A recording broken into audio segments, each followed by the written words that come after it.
ہجرت الوداع میں نبی کریم صلی اللہ علیہ وسلم نے حرمت جان، مال اور عزت کا اعلان کیا جو اسلام کے بنیادی اصولوں میں سے ہیں۔ ظلم قیامت کے دن تاریکی کا سب سے بڑا سبب بنے گا۔ ظلم قیامت کے دن تاریکی کا سبب بنے گا جبکہ بخل لوگوں کو باہمی دشمنی میں مبتلا کر دیتا ہے۔ یہ حدیث ہمیں یہ سکھاتی ہے کہ ایک اچھا مسلمان وہ ہے جو خود بھی نیک ہو اور دوسروں کو بھی نقصان نہ پہنچائے۔ اسلامی تعلیمات پر عمل کرنے سے معاشرے میں عدل، امن اور بھائی چارے کا فروغ حاصل ہوتا ہے۔ ماڈیول نمبر 3، تو ہم سٹارٹ کرتے ہیں ماڈیول نمبر 3۔ حضرت ابو سعید خضری رضی اللہ عنہ روایت کرتے ہیں، رسول صلی اللہ علیہ وآلہ وسلم نے فرمایا، جب تم میں سے کوئی کسی برائی کو دیکھو تو اسے ہاتھ سے روک دے، اگر ہاتھ کی طاقت نہ رکھتے ہو تو زبان سے روک دے، اگر اس کی بھی طاقت نہ رکھتے ہو دل میں برا جانے، اور یہ ایمان کا سب سے کمزور درجہ ہے۔ اسلام ایک سماجی دین ہے۔ دین اسلام میں امر بالمعروف و نہی عن المنکر یعنی اچھائی کا حکم دینا اور برائی سے روکنا ایک بنیادی اصول ہے۔ اس کے بعد اگر برائی کو نہ روکا جائے تو پورا معاشرہ اس میں مبتلا ہو جاتا ہے۔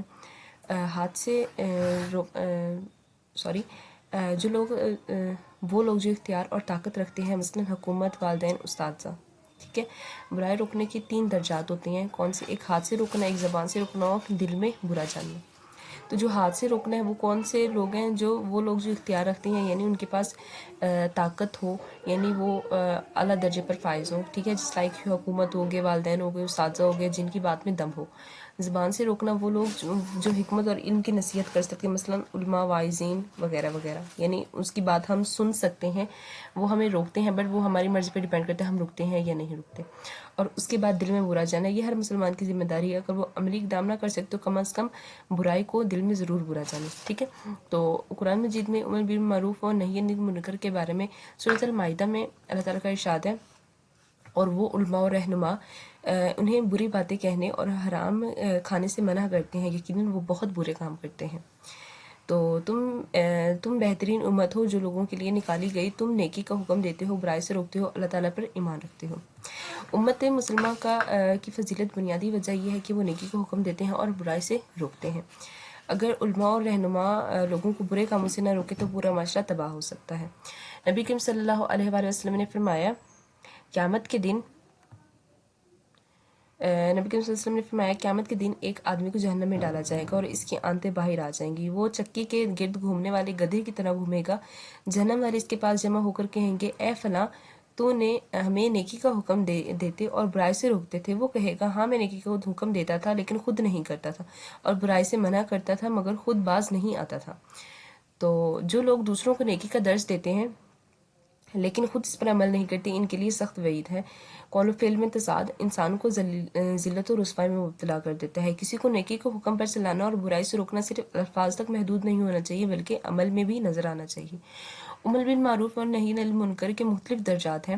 پہلا تو یہ ہے کہ نیکی کا حکم دینا اور اس پر عمل کرنا، برائی سے روکنا اور خود بھی اس سے بچنا۔ دوسرا ہے یہ سب سے بہترین جو حالت ہے، ٹھیک ہے۔ اور دوسرا ہے نیکی کرنا مگر دوسروں کو اس کا حکم نہ دینا، برائی سے بچنا مگر دوسروں کو نہیں روکنا، یہ کوتاہی ہے مگر منافقت نہیں ہے۔ تیسرا ہمارا پوائنٹ ہے دوسروں کو نیکی کا حکم دینا مگر خود اس پر عمل نہ کرنا، دوسروں کو برائی سے روکنا مگر خود اس سے نہ بچنا، یہ قابل مذمت عمل اور منافقت ہے۔ نہ خود نیکی کرنا اور نہ دوسروں کو اس کا حکم دینا، نہ خود برائی سے بچنا اور نہ ہی دوسروں کو اس سے روکنا، یہ گناہ گاروں کا رویہ ہے اور انتہائی نقصان دہ ہے۔ پوائنٹ نمبر 5 ہے ہمارا نیکی سے روکنا اور بلائی کی ترغیب دینا، خود بھی برے کام کرنا اور دوسروں کو بھی اس پر ابھارنا، یہ بدترین حالت ہے اور جہنم میں لے جانے والا عمل ہے۔ نیکی کا حکم کرنا اور برائی سے روکنا ہر مسلمان کی ذمہ داری ہے۔ اگر کسی میں برائی کو ہاتھ سے روکنے کی طاقت نہ ہو تو کم از کم زبان سے نصیحت کرے، اگر زبان سے نصیحت کرنے کی استطاعت بھی نہ رکھتے ہو تو کم از کم دل میں برائی کو برا سمجھے، لیکن یہ ایمان کا کمزور ترین درجہ ہے۔ قول و فعل میں تضاد منافقت اور اس کا انجام جہنم میں سخت عذاب ہے۔ امت مسلمہ کی فضیلت اسی میں ہے کہ وہ بھلائی کا حکم دے اور اس سے روکے۔ یہ حدیث ہمیں سکھاتی ہے کہ ایک سچا مسلمان وہ ہے صرف جو دوسروں کو نصیحت نہیں کرتا بلکہ خود بھی نیکیوں پر عمل کرتا ہے اور برائی سے بچتا ہے۔ اسلام صرف الفاظ کا دین نہیں بلکہ عمل کا دین بھی ہے۔ تو یہ حضرت عبداللہ بن مسعود رضی اللہ عنہ روایت کرتے ہیں کہ نبی کریم صلی اللہ علیہ وسلم نے فرمایا، قیامت کے دن آدمی کے قدم اس کے رب کے سامنے سے نہیں ہٹیں گے جب تک کہ اس سے 5 چیزوں کے بارے میں سوال نہ کیا جائے۔ پہلا سوال پہلا سوال یہ ہوگا کہ اس کی زندگی کے بارے میں کہ اسے کیسے گزارا، دوسرا اس کی جوانی کے بارے میں کہ کن کاموں میں لگایا، تیسرا اس کے مال کے بارے میں کہ اسے کہاں لگایا، کہ اسے کہاں سے کمایا اور کہاں خرچ کیا، اور اس کے علم کے بارے میں کہ اس پر کتنا عمل کیا. ٹھیک ہے، یہ زندگی کا ایک امتحان ہے. یہ حدیث میں زندگی کے بارے میں غور و فکر کرنے کی دعوت دیتی ہے. قرآن کریم میں بھی فرمایا گیا ہے اور میں نے جن اور انسان کو اپنی عبادت کے لیے پیدا کیا ہے. جوانی کے جو لمحات ہوتے ہیں، جوانی کا زمانہ سب سے قیمتی وقت ہوتا ہے. یہ اللہ تعالیٰ کی عبادت اور نیکی کے کاموں میں گزارا، یہ غفلت اور گناہوں میں ضائع کر دیا.